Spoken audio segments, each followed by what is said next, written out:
All right, guys, welcome to our inaugural podcast of Bringing Home Hollywood, where we're going to be discussing Hollywood movies and actors and actresses who have went out to Hollywood to make it and different things like that. Also, the people who it took to create these movies and where they're at today and how hard it is to get a job in the industry and where the industry is moving and where things are going from there. So, excuse me. Without further ado, I would like to introduce our co-star, our podcast star tonight, Kelly D'Amato Lange. I never actually said it out loud. I've only read it. So Just Kelly D'Amato. Kelly D'Amato. Like tomato? Yeah, I would prefer D'Amato, but yes, it rhymes with tomato. All right. Cool. So Kelly D'Amato, she actually starred in our very first film that I wrote, directed, and produced with Malcolm Carter and a couple other guys back from our screenwriters group. But that was back in 2006-ish. Yeah. Yeah. Back in 2006, we created this, and now here it is, 2019, and we're going to watch it together for the first time right here in our very new podcast studio. So we've had some technical difficulties because everything is now streaming in HD, and as you can guess, 12 years ago, it was not. So this was actually shot in 4:9 on a Panasonic made to look like HD with a little envelope letter box, but it's actually still 4:9, just kind of even more compressed. So that's the camera we used, was a Panasonic DVX 100B to shoot this film. And a little bit of background about this film before we get into it. When I initially wrote it, I wanted it to be like an after-school special or something you'd watch in school, like a slideshow presentation. I wanted picture stills. So like, here's Jane, here's her new guy, Steve. And I wanted like this actual picture, but I wanted a horror film slideshow and with the voices and acting over the audio over these pictures. So that was my initial thought. That's why the name is actually Be Still, because it was supposed to be still photos. So instead of doing still photos, which was hard to get a camera photographer to actually understand the vision. So instead of doing that, we thought, well, let's not move the camera. Let's put it on tripods and just try to keep everything as still as possible. And so we try to take that camera image and then move it, was the idea. So we're going to watch Be Still and keep that in mind that it was actually supposed to be photos. So if there's not a lot of camera movement, it's because the idea was there wasn't supposed to be any camera movement at all. It was actually supposed to be still photos. I had no idea. This is the first time hearing of it. So that was the initial idea behind this movie. So let's go ahead and turn up the volume here so we can hear it. Mostly likely it's going to be on Joel's microphone, which I did not introduce. This is Joel, Kelly's husband. He was kind enough to lend us Kelly for the movie, but also kind enough to bring her back down so we can do this interview. They are actually living in Connecticut right now. So it's very nice to have everybody back and doing this. So welcome, Joel and Kelly. Thank you. It's great to be back. Yeah, appreciate it. So actually, one more little background. This was filmed in Arizona. Everybody's back in Arizona, and now we're recapping it for the first time. So that's actually why we're all doing this together here now. All right, now I'm going to push play. All right. All right. Go for it. That's not the right remote. It's this one.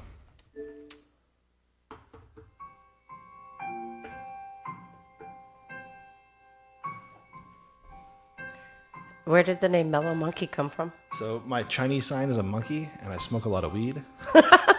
So it's a Mellow Monkey production. Creative.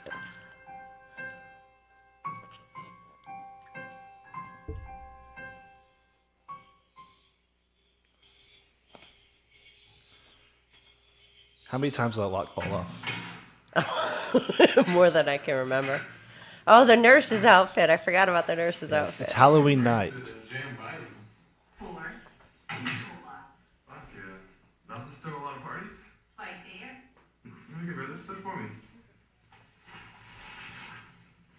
This thing creeps me out. I know, man, if I'm cool.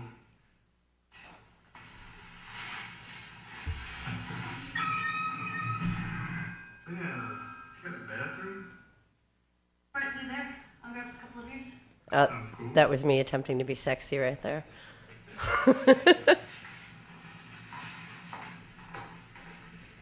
That was actually my nurse's costume. Oh, yeah. Yeah, you guys there asked was no me. budget for Yeah. costumes. So You okay? this is our house that we were being evicted from at the time. Say yeah, you got a bathroom? Right through there. I'll grab us a couple of beers. Sounds cool. You okay? This is our house that we were being evicted from at the time. Oh, the smashed picture. What happened? Who smashed my picture? That was this guy. Oh, I love this part. I love this part. You ready for this? If you're ready for this, she better be ready for this.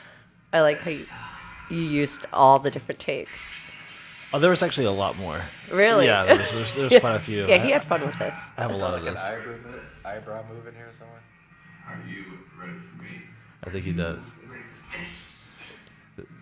I think he was into WWE at the time. Are you ready for this guy? The cheese ball at the party? This is all ad-libbed. I did not write that. You made the right choice. But Yeah. Logan in a couple of the spots, if you look in the background of the room there, I actually was watching it from the background, so you see me every once in a while catch myself on camera. Oh, wow. But that was, I think, 1 or 2 takes. Remember, we used the squirt bottle to simulate the pee. And April spent, what, 2 hours creating that pee, April? Yeah. Get the color right on camera? What you watching? Just watching some Conan. Oh, right on.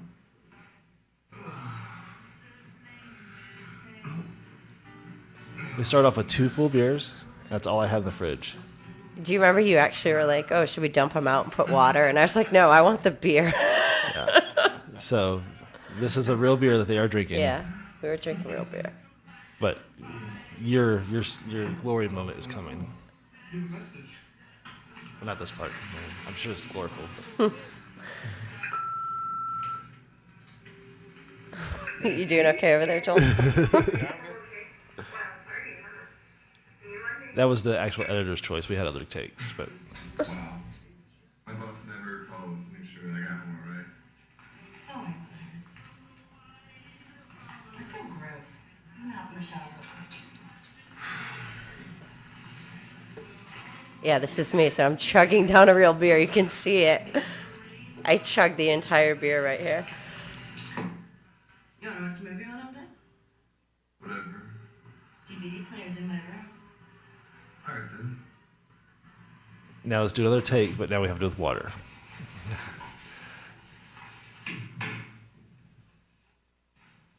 You notice the lighting's the same? We got the blue and the red here.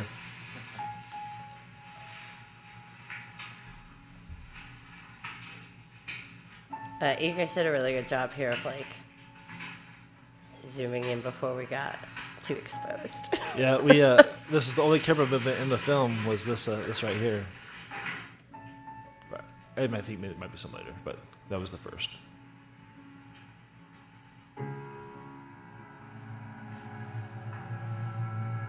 Good music choice. I think that was royalty free. That was April's Whisper there. She spent a lot of time recording that over and over as well. Am I in the bathrobe? I spent. Oh no, not the bathrobe yet. Is it one of Joel's shirts? Is it not mine. I can't remember where I got the shirt. Do you have borrowed clothes of mine in the past? Maybe it was. I can't hear you. I think it was. You got to talk into the mic. Sorry.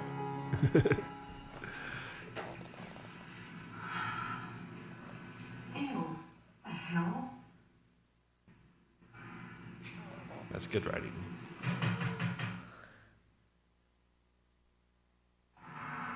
David? So I said react to a bang. She had no clue what it sounded like. That was all post.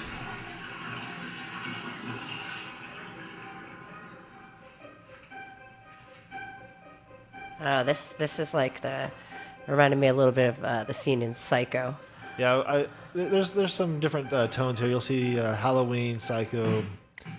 There's definitely I drew from childhood horror movies. American Psycho there. The bathroom. Here's the bathroom. I spent so much time in this bathroom. Yeah, we just shoot this a lot.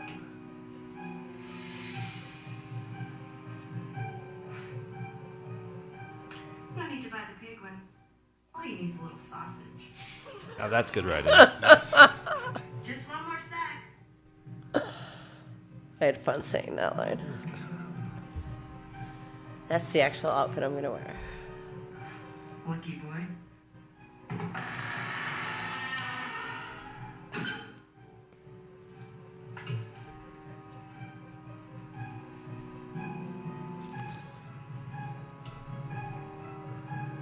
David, Yeah. one more minute. No problem.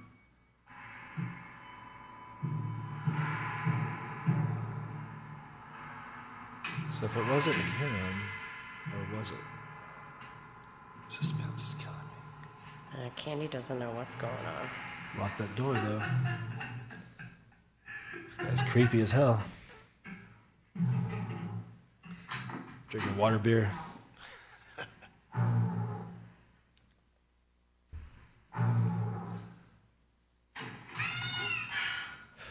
Jaybird. And that cat actually has 7 toes on each hand. He's a polydactyl. Oh wow, really? Yeah. I remember he wasn't real thrilled about being involved. He was a fucker. Me and him lived in a closet under the stairs in Los Angeles, and it was horrible. He was very loud. That was my room. I'm in the living room. What's he doing? Hitchcock. Come here. Uh-oh. Sit next to me. Jesus, you scared me. So what game we playing? You gonna eat me? Come here. David. What's going on? What are you doing? Uh-oh.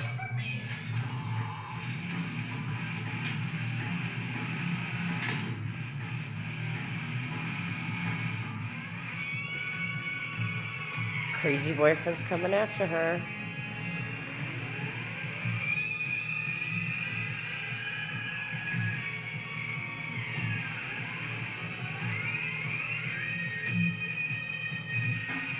The music was by this my jiu-jitsu coach. It was his rock band, so I figured I could use it for free. Really? Yeah. It's really good. It's fitting.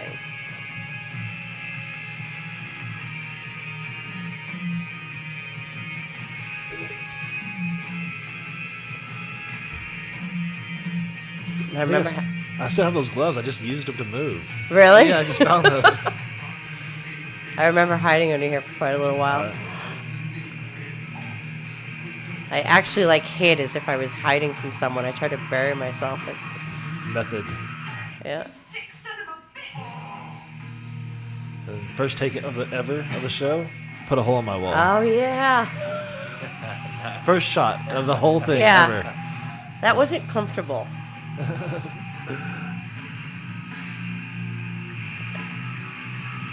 Oh, Clearly see the tape on the knife to block the blade, though. yeah. That's Well, and I'm what I- actually the one dragging it across my own mouth. Yeah. Yeah. Yeah, you're in control.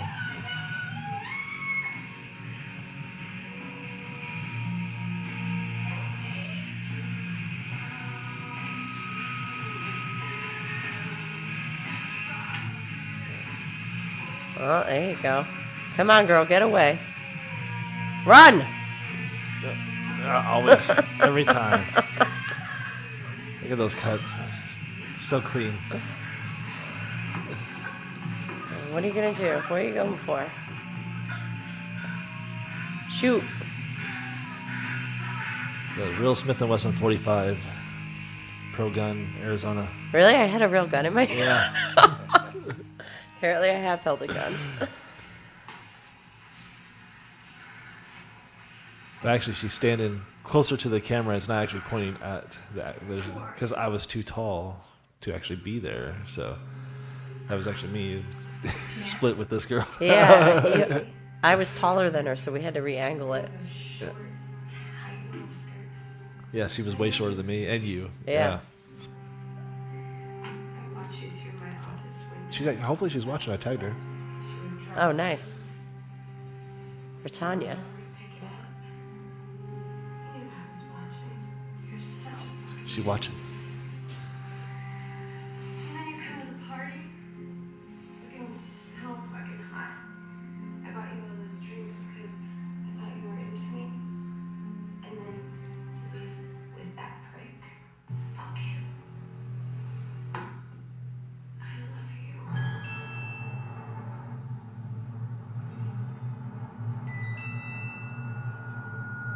Get ready to get jealous, Joel. Or maybe a little turned on.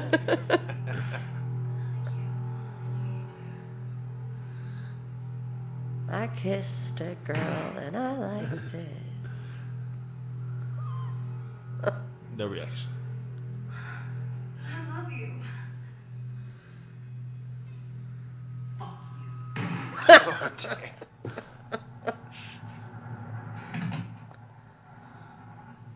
And that shot I actually had more of, but the cameraman took home the tape, watched it back, and then brought it back, and he actually ended up recording over the last bit of that shot. So we never actually had the full shot of it, because the cameraman went back. But not to take away from the acting of Kelly Lange here. Kelly D'Amato. Kelly Thank D'Amato. Yes. Congratulations. A job well done. That is Be Still, everybody. Yeah, Kelly Lange's a teacher. Yeah, Kelly D'Amato's the actress. Exactly. Yeah, All right. they're very different people. So, to recap, what do you think seeing it on the screen here? I enjoyed seeing it. I mean, it'd been so long. I was a little surprised because I just couldn't remember like doing all of it, and then it was all kind of coming back as I was watching it. You know, me chugging the beer, and yeah, I mean, I enjoyed watching it because I remember making the film. I enjoyed making the film. It was one of the first ones that I ever made. So you know, I'm trying not to critique my own acting, giving myself a little break there. But yeah, it was great. I think you did a really good job. You know, it was on such a short. Like, I really didn't know what the fuck I was doing. You know, I wasn't really there directing. I was trying to figure it all out. So I was very just scattered all over the place. And I think you guys really helped me pull it together and make a movie. It was really, really good. You know, the participation. I mean, I know we lived out in Maricopa at the time, so you were driving all the way from Mesa, right? Or Ahwatukee, yeah, to come out to Maricopa for free to volunteer our time, hoping that this thing was going to go somewhere or do something. And literally, before we could even finish this movie, we were being evicted from that house because there's some homeowner association issues that you couldn't be a renter there. So the homeowner had to move back into his home. And so we had to get the hell out of there. So April and the kids ended up moving back to Oklahoma, and I went to LA with this film uncut. So I ended up putting it together with an editor I met in LA to actually have something to show to people there. And so I really didn't get to any film festivals or anything because I was constantly struggling to try to get noticed. I was writing screenplays and putting it out there and showing this film as something that I've made that we can, you know, as a sample. And so it never really got its debut. So this was actually its debut. But to take that back a little bit, it has been on Amazon Prime for a while, and people did buy it. So I don't know how they found it or why they found it or what, but I think we got a $3 check from Amazon Prime. Nice. So nice. I think I owe you like 38 cents. Yeah. So yeah, there is that. But so this movie has made some money, but yeah, I don't know who's watching it. Somebody has bought it somewhere. Hopefully not just my mom. I know, it's probably my parents. Yeah. So there is that. Anyways, now since the film, let's go ahead and talk about. I know you talked a little bit prior before we went on air about acting gigs you did before. Let's kind of go into being an actor in Arizona and what that was like and what inspired you to even do that. Well, I think I was always an actor at heart from when I was a little kid. I loved being the center of attention. I loved putting on characters and playing different roles. And so when I was out here in Arizona, I was taking an acting class. I kind of took it as a class that would, be like an easy blow-off class because it was something I was into, but, not necessarily something I was actively pursuing. And the teacher at the time was like, you need to be doing this. I don't understand why you're not out there acting. She took a picture of me and she goes, here's your headshot. Nice. And that was my first headshot. And that's what I actually used, I believe, to get the Be Still job. Well, she did a very good job. Yeah, thank you. She did. She actually did a really good job. And then she showed me how to put together a resume. I didn't have a whole lot to draw upon. I'd taken some acting classes as a kid and done some school productions when I was younger. And then, I'd gotten out of it for a while. So just put what I could on the resume and started getting jobs. And I found it really easy to get opportunities out here in Arizona because they offered a tax credit for production companies to come out from Los Angeles and film Right. here. So a lot of like major motion films would get filmed here, and you could do background extra work and get paid for that. And a lot of industrials are filmed out here, commercials, because Phoenix metropolitan area is very large. So, outside of LA, I found it a nice market to be able to really get my feet wet in and start as an actor. Do you feel like a lot of the LA productions would hire local crews here because it was better for the production, like cheaper tax breaks, things like that, or would they bring in the crews from LA? It was a little bit of both, I'd find.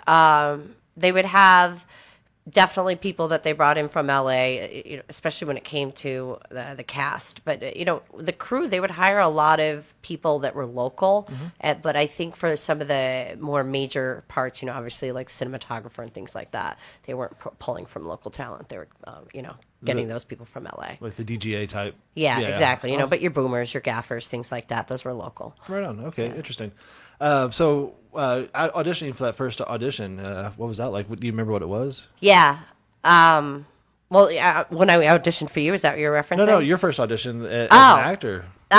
So yeah, I auditioned for a short that actually didn't ever go anywhere, but I'm actually still in touch with the girl who wrote it. She just got her PhD. All right. Marcy Mazzarotto, and she wrote a movie called Jesse. It was about a guy. I don't know. He was going through a lot. All I remember is I had to there was a scene where he's dreaming that he was choking me, and I had to have chocolate syrup in my mouth because it was shot in black and white to appear as though it was blood, and he actually choked me a little bit during that scene. But yeah, I don't really remember auditioning for it so much as I remember actually filming that particular movie. I think I was probably really nervous going in for that first audition, though. Do you remember an audition that you were like? Do you remember what audition do you remember? Let's Well, say that. I was actually going to say I remember auditioning for Be Still quite well because I auditioned for both the parts, for the part of Candy and for the part of the crazy killer. Yeah. And I think I did a better job with the second part, the one I didn't end up. You guys offered me both. You offered me the option, and I really liked the way I played the other one. I was, I don't know, really able to tap into my inner psycho. But I liked the Candy part better. I wanted to perform that one more, even though I actually thought I was probably a little better at the other part. Yeah, I remember you had to scream, and we're in a coffee shop. We're in the back room of a coffee shop. Yeah, I did the audition. And one of the parts you had to give me a blood curdling scream for. Yeah. And I remember after your scream, I had to go out and check and everybody was looking. So I figured that would be the one who got the part. Would be the one everybody was concerned about. So, Yeah. we had quite a few people audition. We had a couple of Logans audition. I'm sorry, that's the actual actor's name, Logan. What was the character's name? I don't even remember. Yeah. Yeah, I just watched it. But anyways, David. Oh, David, dude. So the part for David, we actually had quite a few actors audition for him, and the one that sticks out in my mind was the guy's like, yeah, I've done quite a few acting gigs. I've been in 17 pornos.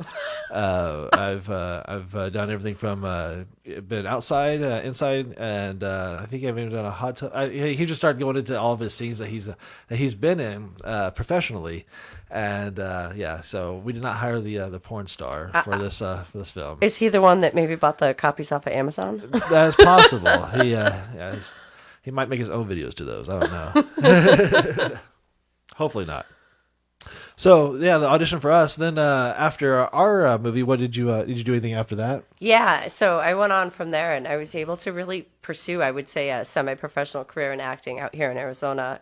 Being that I got paid to do what I enjoyed doing. Like unlike our deal where you didn't get paid. Yeah, to enjoy doing it. I did have to do a lot of the free ones in order to prove myself and to get in with the right people. But then I started doing ones that got farther. So one of the bigger ones that I did was actually got picked up by Lionsgate, and it went straight to DVD here in the United States, but it was shown in the theaters in Japan.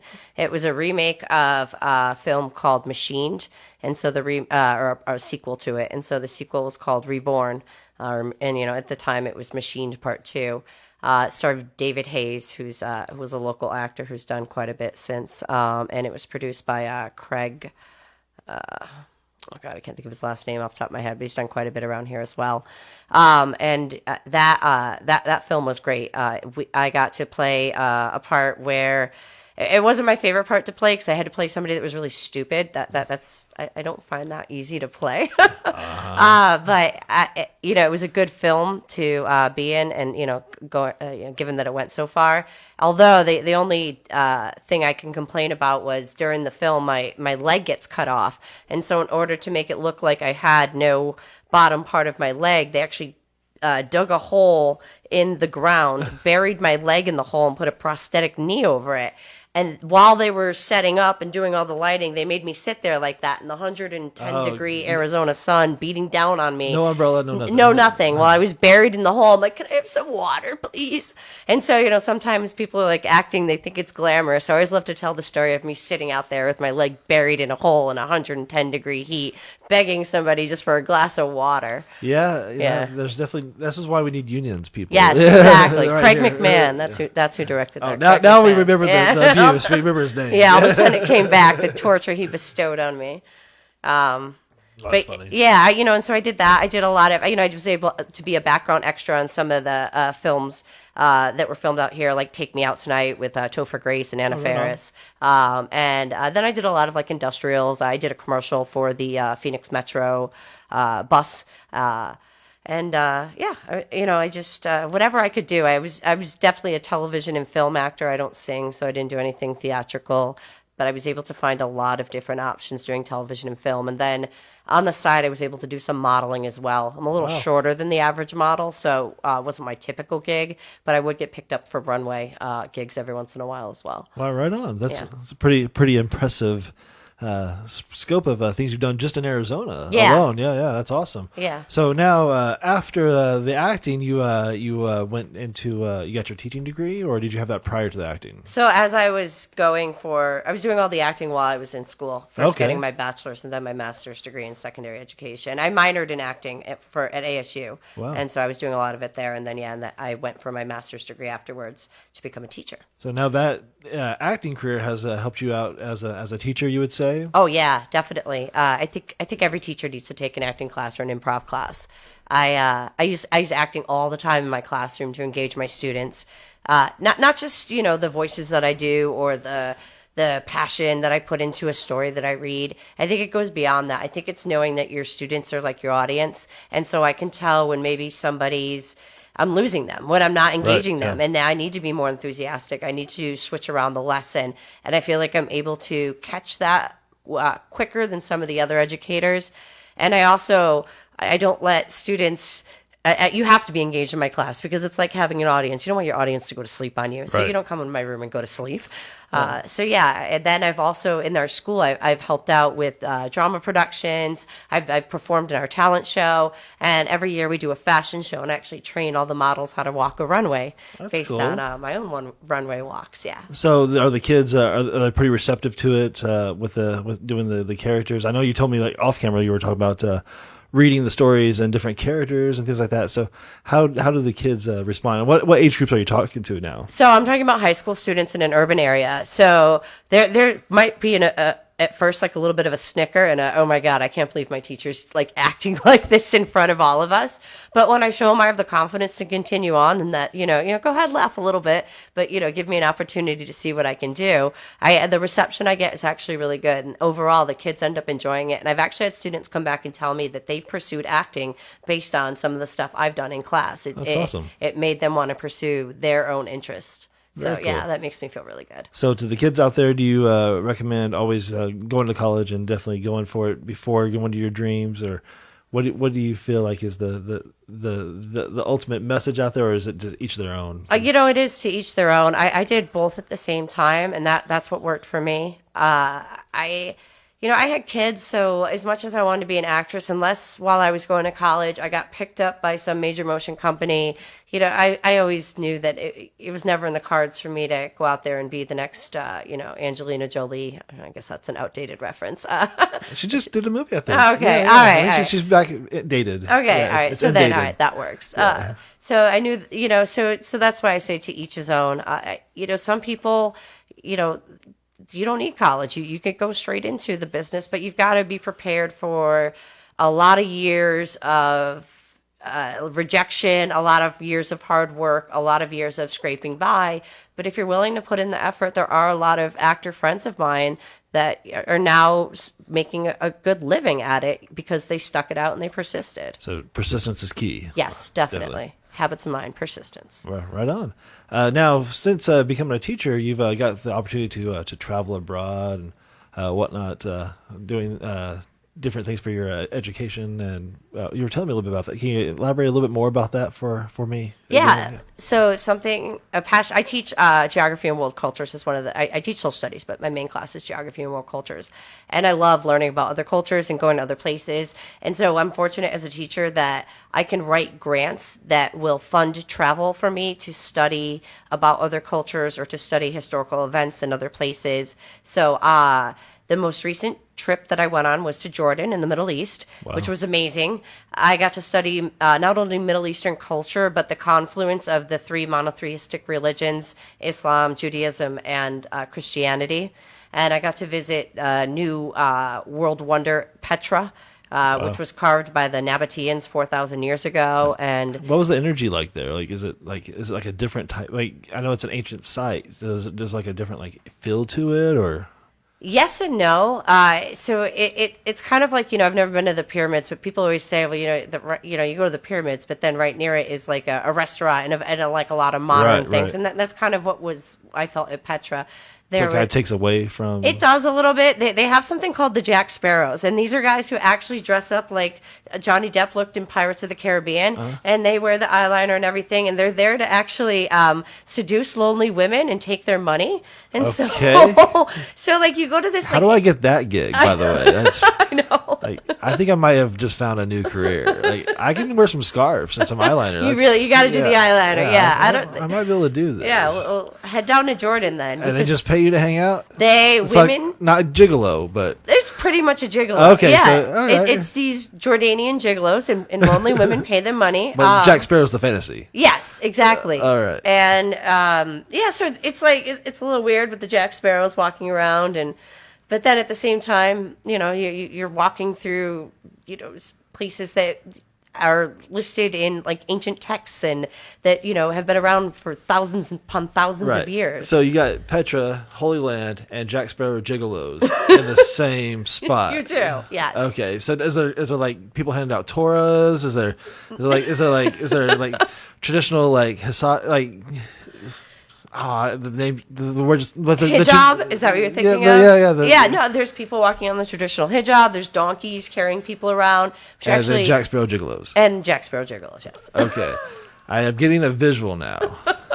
So the women, they're full on covered for the most part too, right? No, actually, Jordan's very progressive. Okay. So that you could be, full on is called a burqa, and you could be in that. We saw a few women in that. And then we saw women that had absolutely nothing on at all. It's your choice, and Jordan is not required by law. When we say absolutely nothing on at all, you mean just the covering? Yes, they were not naked women. Yeah, right. I was like, Jack Sparrow's and naked women. I think Jordan's the pretty shit. Yeah, I think I might have to check that out. Yeah, I think a lot of people would be getting on planes right now if that were the case. No, it's not Amsterdam. Okay.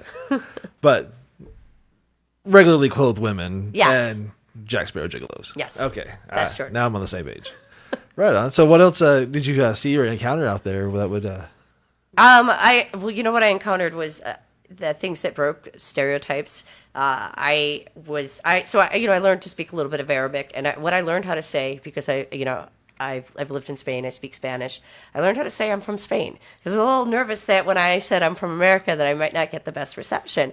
But quite to the contrary, people were very receptive to me being American. And I was almost like a celebrity that I was from America, and they just wanted to hear all about America, and they told me how much they loved my country. And tourism is the main industry in Jordan, so everybody gave me a very positive reception, and that was very refreshing to me and different than what I thought I was going to experience. I wonder if that's the case with I'm sure America has a very big Jewish population and Christian population, so there's a lot of people going from here to there. I wonder if there's any other countries that would have that same type of maybe Poland, or I don't know. Who would what other kind of countries did you see there? Was there other languages that were touristy? I'd say the majority of the tourists probably came from other Middle Eastern regions. You did see a lot of people come from Israel because it's so close. And there were a lot of European tourists, German tourists. Probably that's it, though. I didn't see a lot of Asian tourists. I didn't see a lot, or Eastern Asian, I should say. And there were not very many Americans. It was very rare to hear English spoken around Interesting. us. Yeah. So there was the least Americans there. Yes. Okay. Huh. Very cool. So a lot of Arabic though, a lot of Middle Eastern, a lot of like, because I know also there's the Palestine areas, right? I'm Yeah, not, well- you're the geography teacher.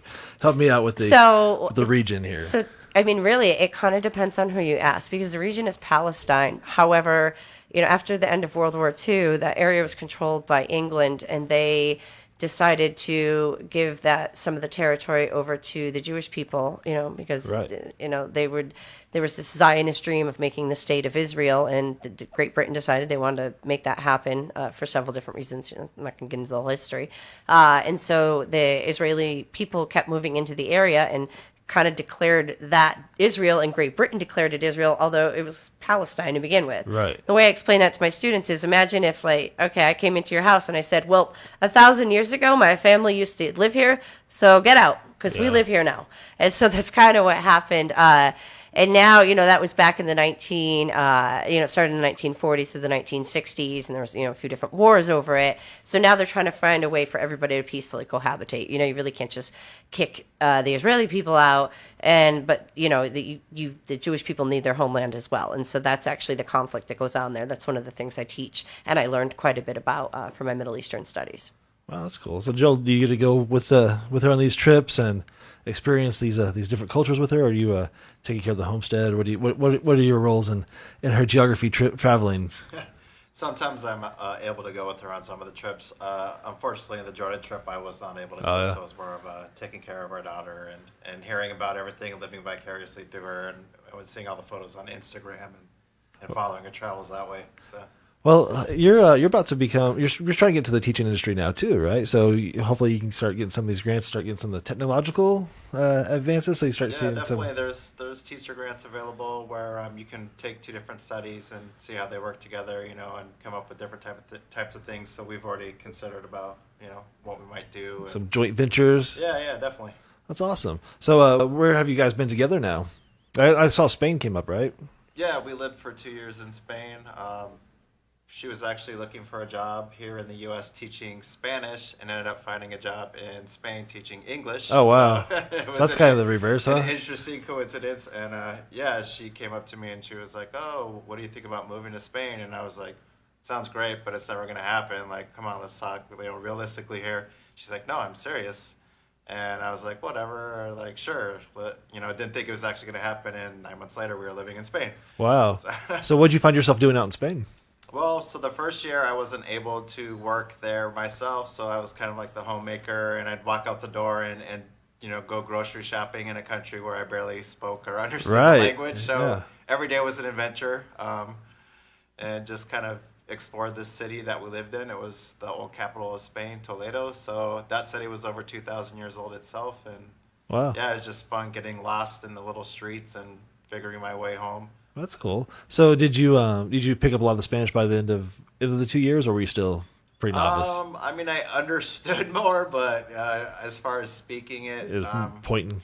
yeah, I mean, like grocery shopping, I got really good at, because I had to do it all the time. But like conversational Spanish, not so much. Right on.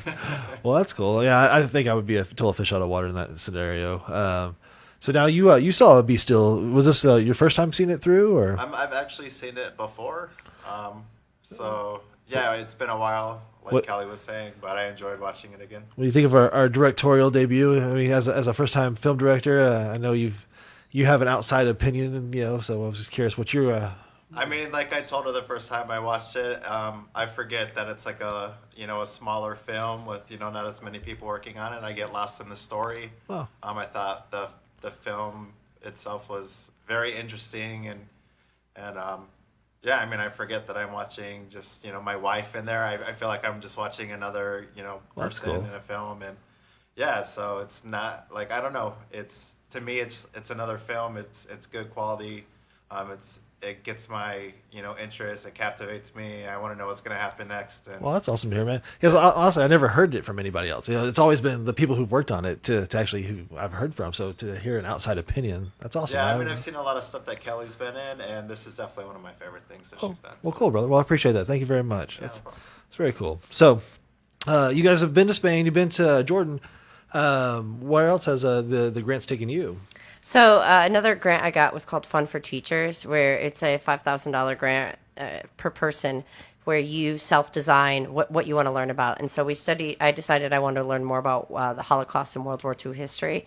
And so that one took us to Amsterdam, to Germany, and to Prague. Wow. Yeah, and that one I got to take Joel with me. Oh, and very cool. Yeah, I wrote it. I wrote most of it myself, but I also I did it with another teacher, and he helped a little bit, and his wife came as well. So the four of us were actually able to go on that trip. And Was that a lot of train traveling? I hear that like the Europeans more train travel, but yeah, Joel's laughing. There's a little funny story that goes along with that. So Very yeah, interesting incident. so yeah, there was some train travel involved. We decided to take the train from Amsterdam to Berlin. And it was a very crowded and packed train. And there's no assigned seats or anything. So it's just kind of like, this is all like going on really fast. And all the doors open. All these people, there's like got to be hundreds of people, rush onto the train. And I'm the only one without luggage in my hands. And the other three of them had luggage. So I kind of got like away from them because I'm like trying to find seats and stuff. Yeah. And I got stuck. And I realized I was like in a different car, and so I got off the train in order to switch cars. And the minute I got off the train, the doors closed right behind So they're me. on with all the luggage and everything. And my passport. Oh, wow. And my passport, yes. And I have nothing, luckily, except for my cell phone on me. But so the doors close, and I start banging on the door to like try to get them to let me in. And they won't. And so then the train starts to go, and I start chasing the train Oh, my goodness. as if they're going to let me in. Yeah, so cut to my scene here. So I'm standing on the train with all this luggage. I'm not going anywhere because I have people all the way in front of me, all the way back of me, people still trying to get in their seats, still trying to put luggage up. And I'm like, where did Kelly go? And I'm looking all around for her, and the train starts moving, and I'm like, what's going on? Oh, Where's my Kelly? goodness. I see this person running alongside the Oh, train. my. I'm like, oh my God, that's Kelly. What's going on? And I'm like, I'm telling my, her teacher friend and his wife, I'm like, oh my God, there's Kelly. And they're like, what happened? I'm like, she must have got off the train, and then boom, the platform's gone, and we're still on the train going like, what do we do now? Yeah. So back to Kelly. Wow. So luckily, I'm crying. I go up to these guards, and I'm like, help me, I don't know what to do. And saying this in English, they barely speak English. They speak Dutch. Wow. So they bring me down to some office where there was a very nice lady there who calmed me down, spoke English, and was able to help me. And what she did was, because I at least had my phone, she says, tell your husband to get off at the next stop. And, and what we're going to do is we're going to send you down on the next train to that stop. And then him and I were able to meet up with my passport and Okay. luggage and everything, and then get back on the next train. But then we were stuck in some weird Dutch town Waiting in the for middle of next train. nowhere. Yeah. Those don't come very often, right? That's No, yeah, and yeah. it wasn't like Amsterdam built out where they were used to Americans. They were looking at us like we had three heads. Right. Yeah. The main stop was the last one. Exactly, Yeah. yeah. Wow, that's crazy. So at least you didn't get to the next country or whatever. Yeah, but that's a scary situation. Huh? Yeah. I'm sure that your heart must have been Oh, yeah. pounding, and oh man, and then seeing it from the platform, just helpless. You can't Right, turn the train around. You All of a sudden, my wife and I are just getting farther and farther apart, and there's nothing I can do, and I'm just thinking about her like freaking out on this platform, watching it's- us go off into the distance. like, Wow. by I had no herself. money. I had nothing. Wow. I was like, what am I going to do? So they give you a ride in a car or like a taxi, or they put me on the next train. oh, so yeah. you got the next train, then Yeah. he met you at the next stop. Yeah. And then so I had to get off that train because we actually couldn't like continue on that train because it wasn't going all the way to Oh, Berlin wow. because that's where we were going from Amsterdam to Berlin, which is a long train. So you guys had to wait at the next stop Exactly. after you yeah. took the train in to that him. weird Dutch town. Oh yeah. wow! What a interesting thing. But persevere and apply for the next grant, right? That's- Yeah, exactly. Yeah, no, I don't get deterred by these things. How long ago was that one? That was 4 years ago because I'm eligible to apply every 5 years. Okay, so it's coming up I'm again, getting ready huh? to apply for that one, yeah. Wow. But for this year, I've already applied for one for Japan, and I had it pre-read by the people who approve it, and I've been told I have a really good shot at getting that wow. one. And so I'd be studying Japanese culture as well as the two dominant religions, which are Shintoism and Buddhism. That's interesting. Very cool. Yeah. So, how many like teachers are you up against for these grants usually? Oh, they're very competitive. Sometimes thousands. Oh, really? Yeah. So you're beating out thousands of teachers to get these trips. At times, yes. Wow. Yeah. That's amazing. Thank you. Yeah, very cool. So you write like an essay or? So to write a grant is something. It's time consuming. I would say about 20 hours long. So it's not an essay. It's more than it's 10 essays. Wow. You're answering many different questions. You know, the gist of it is what is the impact going to be, not just on you as a teacher, but on your students, on the community at large. How are you going to disseminate this information to other educators so that them funding me reaches as many people as possible? And so given I do a lot of leadership and education, I present at conferences, being a former actress, I'm very comfortable getting up in front of a crowd of people and presenting information that I know. I'm able to get these grants because they know that I'll reach a larger audience. Wow, that's awesome. So all your acting background is really what's still pursuing Yes. the career, huh? Helping push the career to the next level. Definitely. Wow, that's really cool. It's given me a lot more opportunities. I even think some of my leadership positions, just being an actor and being more naturally comfortable. I have to present a lot in front of the staff, and that's why I'm allowed these positions, because I'm comfortable enough to get up in front of the staff and say, here's a lesson, this is what I've done, or this is the curriculum I've written, where other people are like, no, I'm not getting up there. They Right. might have written a great curriculum, but they can't get up in front of everybody and present it to them. So I'm almost like a go-to person that way. Yeah.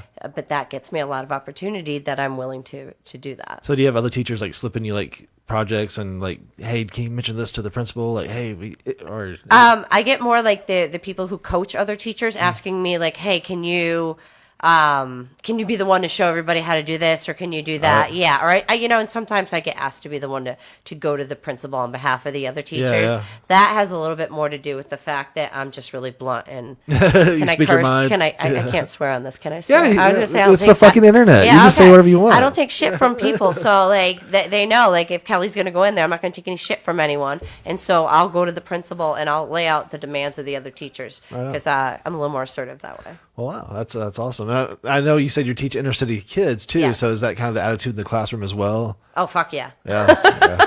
Yeah, so well, first of all, I do a thing called mutual respect. In the inner city, respect is something that's earned. It's not just automatically given, and you have to understand that as a teacher, and you can't expect blind authority from the students because you're not going to get that. Mm-hmm. If anything, you're going to alienate them because then you obviously don't understand their culture very well. So part of the way I manage my students is by giving them a certain amount of respect, but then expecting that same respect to come back to me.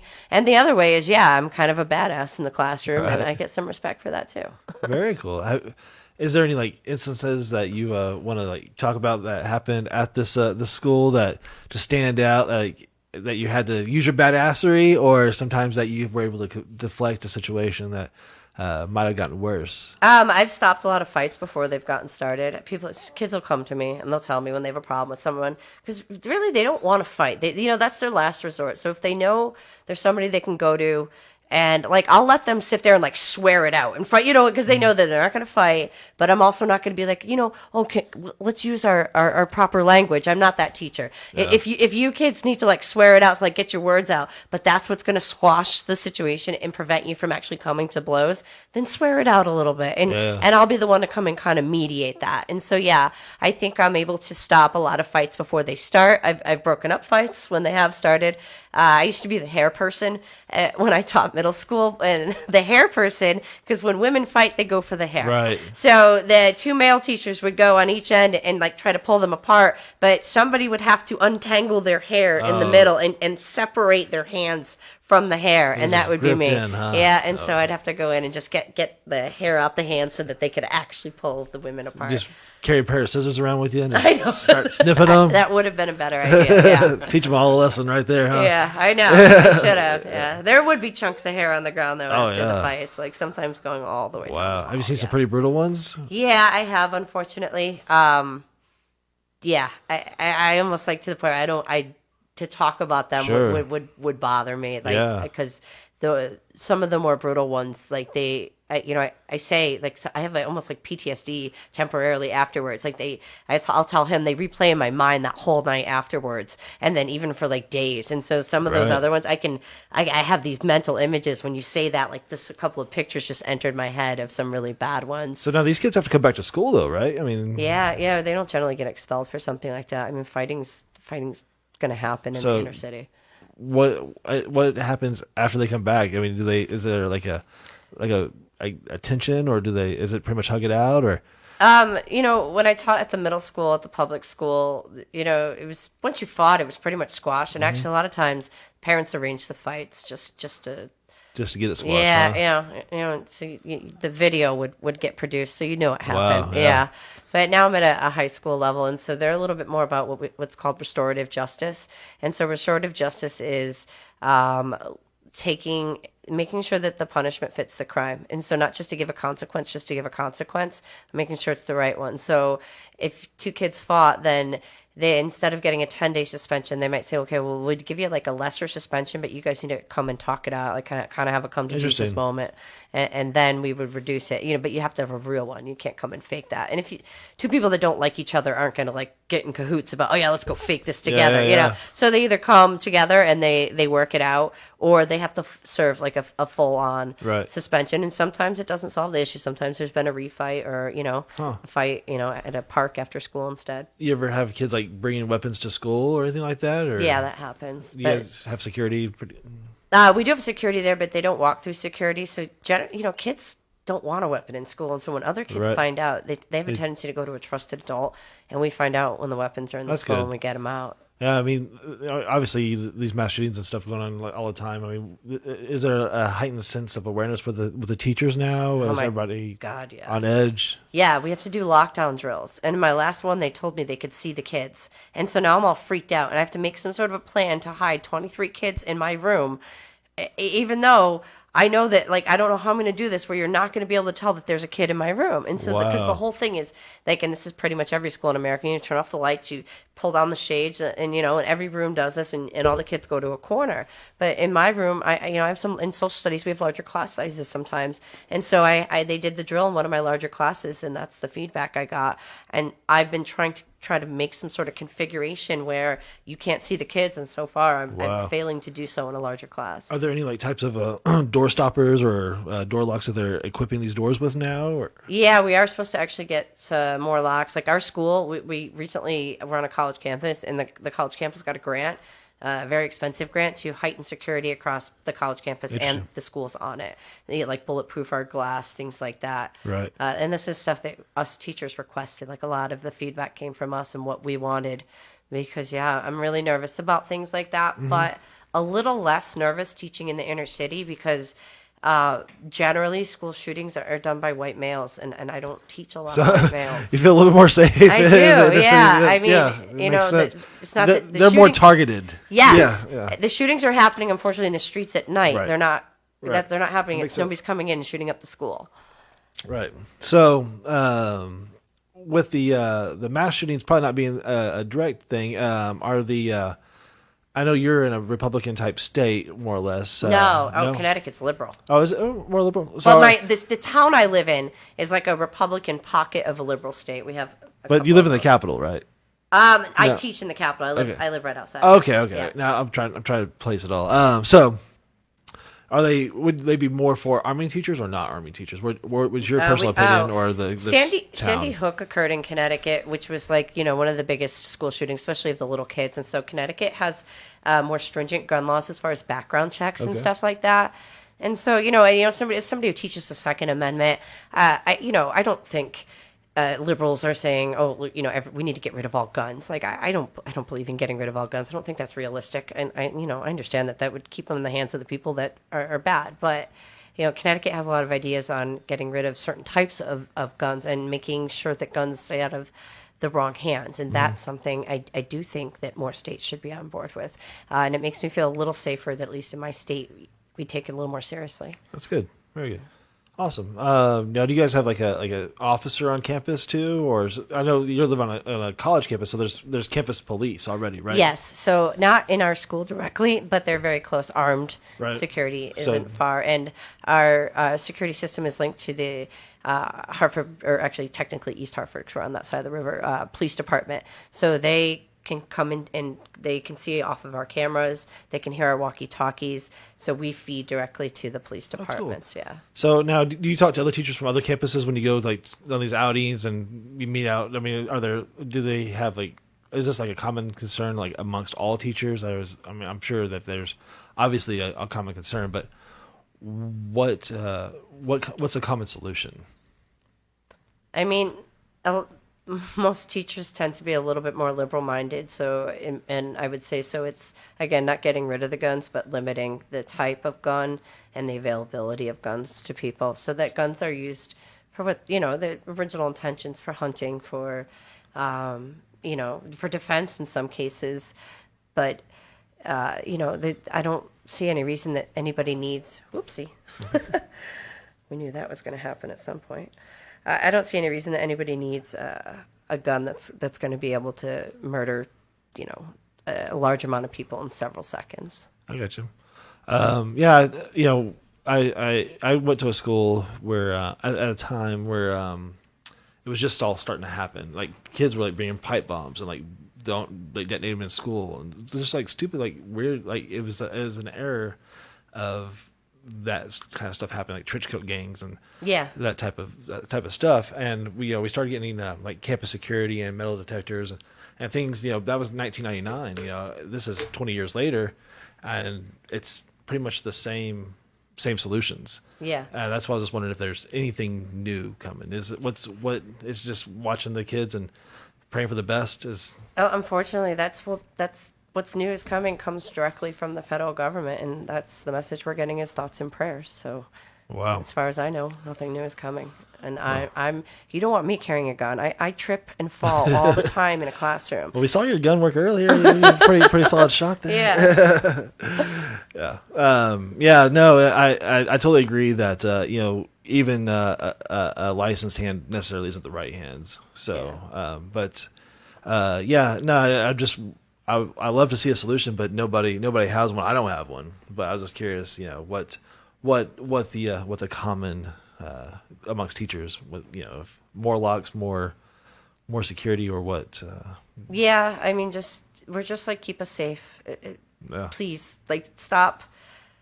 Yeah, I guess teachers, we're at a point where we're fed up. Where we feel like not enough is being done, and we're sick of the same message, which is kind of nothing. Like, nothing's being done, and so we don't necessarily, like, other than what I was saying with limiting certain availabilities, like, we don't know what the exact answer is, but we know it's not nothing, and that is what's being done. So there's a lot of frustration with teachers that, like, we're put into this danger.